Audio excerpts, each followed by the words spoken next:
Melihat cara mengelola negara saat ini, nampak jelas pemerintah sudah mati angin sepertinya. Ngutak-atik tim dengan gugas-gugus sana-sini, selamatkan ekonomi, dan banyak lagi usaha-usaha yang diberi nama banyak singkatan-singkatan yang semuanya bikin bingung. Tapi tenang, kita bantu solusinya. Maaf, belagu ya si Sontoloyo ini, bukan belagu. Nggak tahan ingin bantu tapi nggak punya power karena nobody. Tapi sekali lagi kita balik ke fokus. Ngelola negara itu bukan hanya mengganti istilah-istilah saja seharusnya. Bukan sibuk ganti narasi, sibuk cari kata-kata. Mudik, pulang kampung, new normal, ganti lagi apa. Banyak yang berubah-berubah. Lalu buat tim lagi, buat tim ini, buat tim itu. Tapi orangnya ya itu lagi, itu lagi. Masih juga pakai old system dan old mind serta old knowledge yang kalau diteruskan rasanya belangsak ini ekonomi. Diajari SWF, dikerjakan beda. Dimirip-miripkan lalu bilang ke Pak pejabat tertinggi, Pak ini SWF-nya Pak. Ya salah lah, orang nggak paham SWF yang dimaksud, yang ngerjakan juga nggak ngerti. Baru dengar istilah SWF saja sejak si Sontoloyo ini menginisiasikan.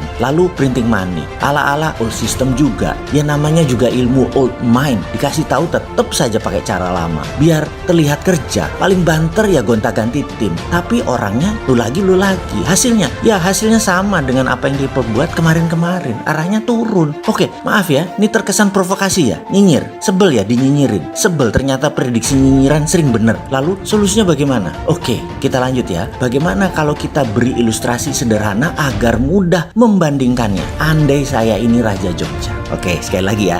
If and only if, kalau saya Raja Jogja. Jogja saya akan pakai untuk nyemoni atau nyindir, atau bahasa lainnya biar kelihatan halus adalah memirror pemerintah sekarang agar mendapatkan pelajaran yang bisa dipraktekkan segera di Nusantara yang tercinta ini. Pertama-tama saya akan buat Bank Metal Mataram. Wes, kalau orang paham apa itu Bank Metal Mataram, saya rasa pengen teriak sekeras-kerasnya. Mundur aja deh lu dari pejabat sekarang, entah keuangan kayak entah ekonomi kayak, kok gak ngerti yang namanya Bank Metal. Oke, kita jelaskan sebentar. Ini lagi ngurut dada ini. Dunia ini kan ada yang namanya Swiss Metal Bank. Cek, di Swiss sana ratusan tahun umurnya. Cadangan metal di Swiss Metal Bank tersebut, terutama PGM, adalah precious group metal yang dideposit, yang disimpan di bank metal tadi oleh mereka merupakan underlying untuk Swiss Bank untuk mencetak mata uang Swiss franc-nya. Mereka, Swiss kan tidak punya sumber daya alam. Sama seperti Indonesia beberapa tahun lagi, yang sumber daya alamnya habis. Karena sumber daya alamnya dihajar, dikeduk habis-habisan gila-gilaan dengan izin pejabat saat ini dan beberapa penguasa lama, kecuali dua presiden, Pak Karno dan Gus Dur. Karena itu, Swiss mengumpulkan aset metal, terutama PGM,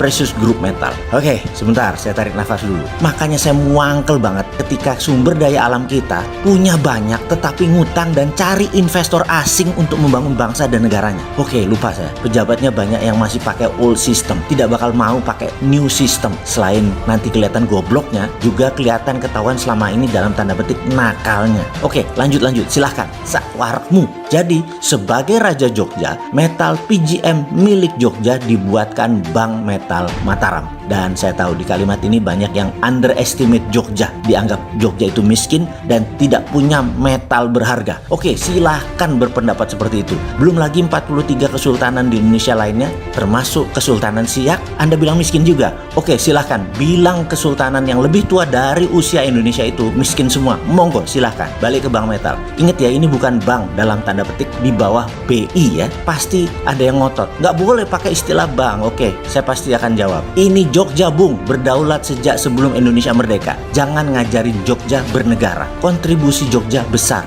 hanya dimatikan saja perannya dan sejarahnya demi terlihat gagahnya beberapa pemeran atau aktor nasional Indonesia, sehingga beberapa generasi ke depan dengan sengaja sejarah dilupakan sehingga Jogja pamornya hilang, dan itu pasti. Namun saat ini ada baiknya Jogja aktif berperan. Dirikan Bank Metal Mataram. Dengan Bank Metal Mataram, maka Mataram bisa menerbitkan digital currency yang bernama I-Mataram. I-Mataram diterbitkan sebanyak jaminan metal di Bank Metal Mataram. Dengan sistem digital currency, maka seluruh produk keuangan digital, e-money, sejenis OVO, GoPay, Dinaran, bisa dipakai infrastrukturnya untuk pendistribusian dan pembayaran di seluruh Jogja. Untuk pertukaran dengan rupiah, ada exchange rate-nya yang setiap hari Bank Metal Mataram akan memberikan harga seperti harga dolar terhadap rupiah atau harga di dinaran terhadap rupiah dan emas. Maka dalam I-Mataram ada exchange rate antara I-Mataram dan rupiah atau I-Mataram dengan dolar. Dan untuk di awalnya I-Mataram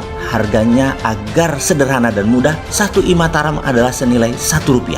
Lalu Bank Metal Mataram di bawah panji Kerajaan Jogja juga memberikan kredit pinjaman tanpa bunga kepada pengusaha UKM untuk naik kelas. Syaratnya gampang, nilai aset UKM tersebut dihitung, pembiayaan dengan I-Mataram bisa sampai 3 kali lipat atau 300% dari nilai aset. Dikembalikan setiap bulan dicicil tanpa bunga selama 5 tahun. Bunga atau interest bagi digital currency hanya akan menjadikan inflasi. Namun tanpa bunga dan harga dipatok diam mengikuti rupiah adalah nilainya stabil. Hal ini bisa dilakukan dan akan dilakukan jika pejabat Indonesia tidak juga melaksanakan saran untuk tidak terpesona dengan negara lain asing dan asing tersebut. Kasihan rakyat yang tidak tersentuh pembiayaan dan tidak mendapat perhatian, terutama UKM. UKM menyerap 97% angkatan kerja dan dengan cepat tumbuh jika I-Mataram kita mainkan. Kita mulai dari Jogja dulu. Namun kalau pejabat negara paham sanepo cerita ini, maka solusi ini bisa dikerjakan segera dengan cara yang sama. Bank Metal Mataram adalah sovereign wealth fund-nya Indonesia sebagai underlying terbitnya I-Rupiah.